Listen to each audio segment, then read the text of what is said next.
ನಮಸ್ಕಾರ ವೀಕ್ಷಕರೇ, ಬೇವಿನ ಸೊಪ್ಪು ತಿನ್ನೋದ್ರಿಂದ ಹೆಲ್ತಿಗೆ ಏನೆಲ್ಲ ಬೆನಿಫಿಟ್ಸ್ ಇದೆ ಅಂತ ನೋಡೋಣ. ಬೇವಿನ ಸೊಪ್ಪು ತಿನ್ನೋದ್ರಿಂದ ಬ್ಲಡ್ ಪ್ಯೂರಿಫೈ ಮಾಡಲು ಸಹಾಯ ಮಾಡುತ್ತದೆ. ಈ ಎಲೆಯ ಸೇವನೆಯಿಂದ ದೇಹದಲ್ಲಿ ಇಮ್ಯುನಿಟಿ ಪವರ್ ಹೆಚ್ಚಿಸುತ್ತದೆ. ವೈರಲ್ ಇನ್ಫೆಕ್ಷನ್ನಿಂದ ಕಾಪಾಡುತ್ತದೆ. ಬೇವಿನ ಸೊಪ್ಪು ತಿನ್ನೋದ್ರಿಂದ ಬ್ಲಡ್ ಶುಗರ್ ಲೆವೆಲ್ ನಿಯಂತ್ರಣ ಮಾಡುತ್ತದೆ. ಡಯಾಬಿಟಿಸ್ ಇರುವವರು ಬೇವಿನ ಸೊಪ್ಪು ತಿನ್ನುವುದು ಒಳ್ಳೆಯದು. ಈ ಸೊಪ್ಪು ತಿನ್ನೋದ್ರಿಂದ ಡೈಜೆಸ್ಟಿವ್ ಸಿಸ್ಟಮ್ಗೆ ಒಳ್ಳೆಯದು. ಬೇವಿನ ಸೊಪ್ಪಲ್ಲಿ ಡಿಟಾಕ್ಸಿಫಿಕೇಶನ್ ಪ್ರಾಪರ್ಟೀಸ್ ಇರೋದ್ರಿಂದ ಸ್ಕಿನ್ ಹೆಲ್ತ್ಗೆ ಒಳ್ಳೆಯದು. ಇದರಲ್ಲಿ ವೈಟಮಿನ್ ಇ ಇರೋದ್ರಿಂದ ಸ್ಕಿನ್ ರಿಂಕಲ್ಸ್ ಕಡಿಮೆ ಮಾಡಲು ಉತ್ತಮ. ಟೂತ್ ಕ್ಯಾವಿಟೀಸ್ ನಿಯಂತ್ರಣ ಮಾಡಲು ಬೇವು ಸಹಾಯ ಮಾಡುತ್ತದೆ. ಓರಲ್ ಹೆಲ್ತ್ಗೆ ಒಳ್ಳೆಯದು. ಇದು ನ್ಯಾಚುರಲ್ ಪೆಸ್ಟಿಸೈಡ್ ಆಗಿದ್ದು ಮನೆ ಮುಂದೆ ಬೇವಿನ ಎಲೆ ಇಡೋದ್ರಿಂದ ಸೊಳ್ಳೆ ಕಾಟ ತಪ್ಪಿಸುತ್ತದೆ. ಬೇವಿನ ಸೊಪ್ಪಿನ ಎಣ್ಣೆ ತಲೆಗೆ ಹಾಕೋದ್ರಿಂದ ಡ್ಯಾಂಡ್ರಫ್ ಕಡಿಮೆ ಮಾಡುತ್ತದೆ. ಹೇರ್ ಹೆಲ್ತ್ಗೆ ಒಳ್ಳೆಯದು.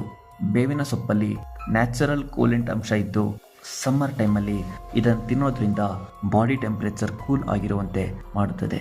ನೋಡಿದ್ರಲ್ಲ ವೀಕ್ಷಕರೇ, ಬೇವಿನ ಸೊಪ್ಪು ತಿನ್ನೋದ್ರಿಂದ ಹೆಲ್ತಿಗೆ ಏನೆಲ್ಲ ಬೆನಿಫಿಟ್ಸ್ ಇದೆ ಅಂತ.